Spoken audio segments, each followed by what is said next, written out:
All right, this is our second attempt at talking about books. My name is Kimberly. Jessica. We're sisters, if you can't tell. Um, Today we're going to talk about a book that we've been attempting to read this last month. I'm usually have no problem finishing a book, but this one's going to take me a while because it was heavy. It was called The White Pill. So, Yeah, normally I am able to read things, an audiobook at like 1.3 or 1.4 speed, but I just slow it down because there were a lot of just difficult concepts and discussion points. So I had to basically slow it down to normal speed. yeah. And the reason why, if you have never heard of The White Pill, it's a book written by Michael Malice. His real last name is like Kirchevich or something like that. He's a Ukrainian American, came over here when he was 2 years old with his parents. They moved to New York. But this book was introduced to me by my friend Preston. He's from Texas, uber opinionated, right? He's all about trying to just know history and make sure we don't repeat it, right? So the White Pill is about the Russian Revolution, and basically it's called the Rise and Fall, right? So I, as Kim was saying, it's a heavy book. So I've been really impressed with the content and the information. It's just overwhelming, especially since I was never really engrossed in the history in that area. And so while I understand the basics of it, I did not understand the whole concept of all of the atrocities. And it's just hard to wrap your mind around everything that has happened and continues to happen in that area. I feel like here, at least the United States and how we cover history, World War II was covered pretty well, right? Like I heard about the Holocaust a lot and everything, but you kind of don't hear about how Hitler came about and where, where this learned use of power comes from. Because Hitler definitely took a little bit from Lenin's book. um Anyway, so it's heavy stuff. I mean, you're talking about secret police, torture chambers, labor camps, show trials. So what you think what says show trials, it's exactly what you're probably envisioning. It's terrible, terrible atrocities, like my sister said. So And they're known for getting confessions, these fake confessions, because after a while, anybody, if you're tortured, will tell you anything you want to hear. It's not true. So, and even that permeates in today. Like if Russia comes out or, North Korea comes out with somebody confessed to doing this, I mean, don't even yeah, take it with a grain of salt. is it I a don't even real know. confession, or is this a confession that you get because legitimately you're being tortured, and at that point you will say anything for it to stop? So at one point in the book it actually talks about it was Stalin at the time realized that like there was no value in torturing because you get people to say things just to get it to end, so you didn't really get real information from it. Yeah, and they used it as a joke too. Like with each Yeah. other, they had jokes about, you know, just being able to get any sort of like fake thing out there just based on the confession. That's not even true. They actually mentioned one time they had a confession for somebody being a spy at this specific hotel, but when people Mm. started to look into it, there was no hotel. It had closed years and years beforehand. And it's because how like Russia had been so closed off with other countries. They didn't even know what was out there. They were just completely misinformed and nobody like checked on it. And so it was up to the other countries to be like, wait a second, does that actually make sense? And no, it didn't. Yeah. It's so I mean at this point it's hard to like start somewhere because um there's just so much information, right, packed into this book. And Michael actually does his own narration of the book, and I think he did a pretty good job for an audiobook. Because it's not like it's a fantasy where you can be fun with voices and stuff. It's just legitimately Michael Malice is just like, and here is what happened. Like it's yeah, it's heavy, heavy material. I definitely learned quite a bit though. Like Bolsheviks. Like I didn't realize like where it came from and what it was, but it all started with labor unions in Russia, and then just snowballed into this bigger party, and eventually Vladimir Lenin took over the group, and I think it was 1917, just like overtook the government and seized power. So, and that's kind of I think where people most think where it starts, but it really started several years before that, about 20 years, I think the late 1800s. So yeah. I mean, it's kind of hard to think about the history of it because it was a buildup, just like a lot of revolutions. And, you know, things don't like a vacuum. And if a rise or like a fall of one person of power, somebody else will come in and swoop in. And that happens a lot with history. That's what happened with Hitler as well, right? And so it's just, this book is crazy detailed. I think the hardest concept is being in the United States is we're fairly safe here, and the culture and the atrocities that happened in Russia with millions of people that died, it's so hard to grasp because how can you like make a whole village disappear? Yeah. Like how can you make a whole culture like disappear and die, and all of the horrible stories of people like, sometimes even surviving these experiences. Yeah. I mean, I get goosebumps with that idea, and keep thinking because most of the books that I like to read are fantasy. I want to read something that I can escape from and to, like enjoy. And this is one of those like moments where like reality crashes down. Yeah, I was a bit smacked in the face, won't lie. Yeah. Do you remember it's actually at the beginning of the book. He introduces Rand. And she I can't remember if she's from Russia or Ukraine, but when she came here to the United States, one of her community members was like, get out. And when you get to the United States, let them know how bad it is. He literally, I think almost word for word, he says, let them know that Russia is a cemetery. And that just hit me in the gut. I was like, holy cow. Like, I mean, that's pretty visualizing, right? I mean, there's just millions of people died in Russia. And what's the sad part is you get these people who survive, right? And somehow get over here to the United States. And they try to tell us about what's really going on. And United States, this is where I'm kind of just depressed when it comes to our history, just brushed over it. Media, right, tells different things. They kind of just almost, it's so unbelievable yeah, to our, I think, our sentimentality. And it's hard. It's hard pill. You're It's a exaggerating. hard pill to swallow. Oh, she's bringing it up. Sorry. So it's funny as she says, well, not funny, but I mean, when she mentions pill, again, remember the book title is called The White Pill.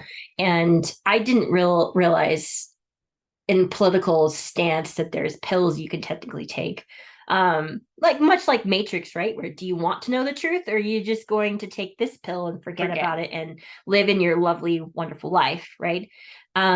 So to explain, there's three pills technically. There's the red pill, the black pill, and the white pill. And the red pill is you understand that there's things that will be said in the media in order to keep certain people in power, right?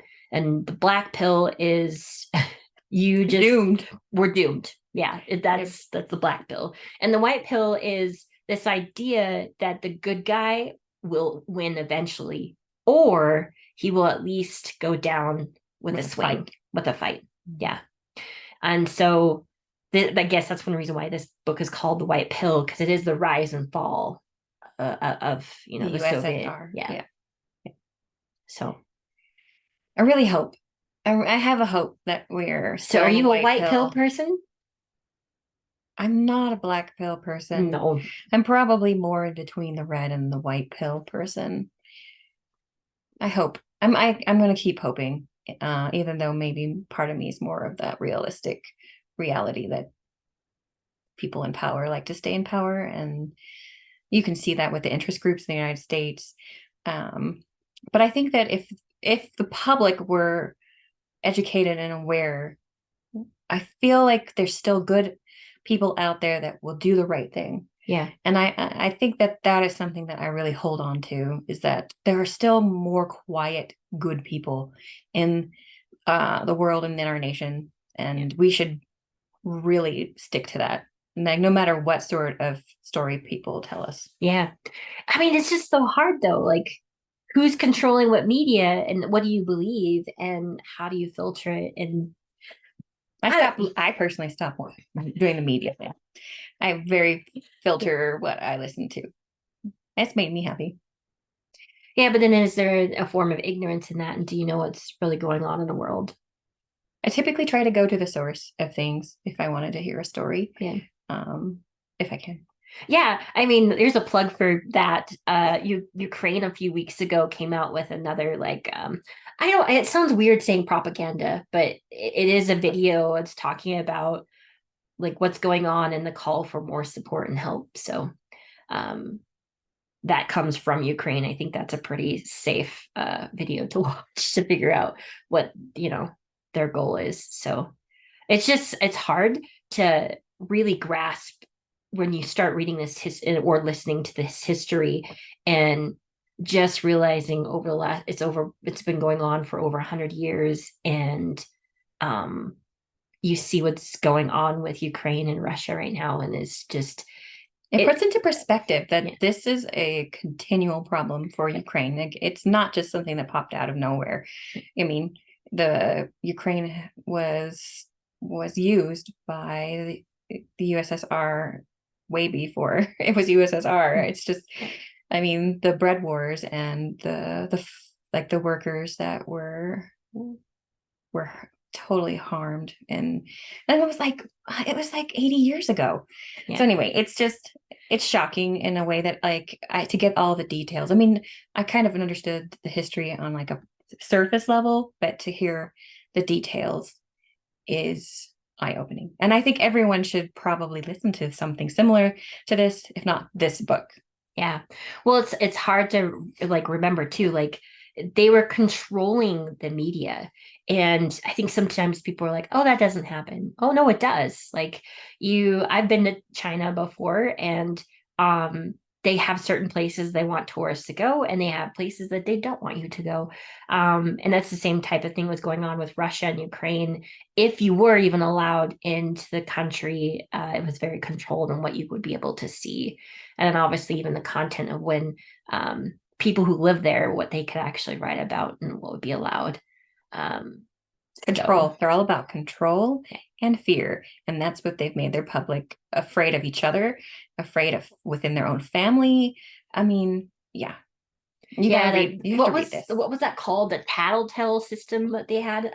Forgot the name of it, but basically people would, like when my sister was just mentioning, they would report someone who's of your own family. Yeah. I can't imagine doing that. Not just that, but like they were actually going on to, even later on, they would report your family, but you were guilty by association. So there were instances where, like, I reported my wife. Well, guess what? You do her. So guess what? You get to go to the gulag too. So yeah. I can't imagine the fear and the like loneliness and what kind of culture it had, because they took away art, they took away religion. You were a person of the state, and if you did not, then you're an enemy of the state. Yes. I mean, think about the things that you find joy in. It's sports, it's art, it's all these beautiful things that we do every day that we kind of we take for granted. And then those are the first things that get ripped from you in these types of circumstances. So, and I won't get too political, but you see it in our own school districts. Things like this are starting to creep up where it should concern people, and you should be more involved in your community. So that's my plug. I have a master's in public administration, and I don't use it for public administration. I actually work in a private sector. So I always think of this saying that if you see something, you say something. If you're quiet and you're complicit to what's going on. And that's hard. It's hard to see it, and it's hard and to to say something, Yeah. because you can be even in our day, if you say things in our country that someone doesn't like, you could Mm. see ramifications your personal life, Yeah. and have your own fear. But you make a good point. That is actually something that was in the book as well, as these testimonies of people who were complicit because they allowed it to happen because they didn't speak up. And they talk about their regret and their guilt that they have to live with for the rest of their life, you know? Um, I can't say that I would do the same or wouldn't do the same. I would hope that I would stand strong and do something and say something, but I'm not condemning those people who went through that. You know what I mean? I'm like, oh, that's Not when they pit family member against family member. I yeah, mean, yeah, I don't know. You would die and kill for your family and kids. And so it's just a really hard concept to wrap around, that yeah. they distorted, yeah, people. They hurt people. That was what they did. Anyway, this is such a bleak book, but it's It been an eye-opening. yeah, it has. Definitely makes me appreciate what I have. So yeah. Yeah, take a chance on this book. Yeah, thanks, Michael Malice, for putting all this work and effort into research and putting it into a format that I think was pretty well organized and definitely found interesting. I haven't finished it yet, which is, again, that's really odd for me, but I do plan on finishing it. So yeah. Likewise. But I next tune in next month. We're going to probably read something My choice. yeah, a little bit more uplifting and fun. But go figure, right? It's my choice and we have to do something Serious. serious. But thanks for tuning in. You guys have a great day, evening, whatever it is for you when you're listening to this. Thanks. Bye. Bye.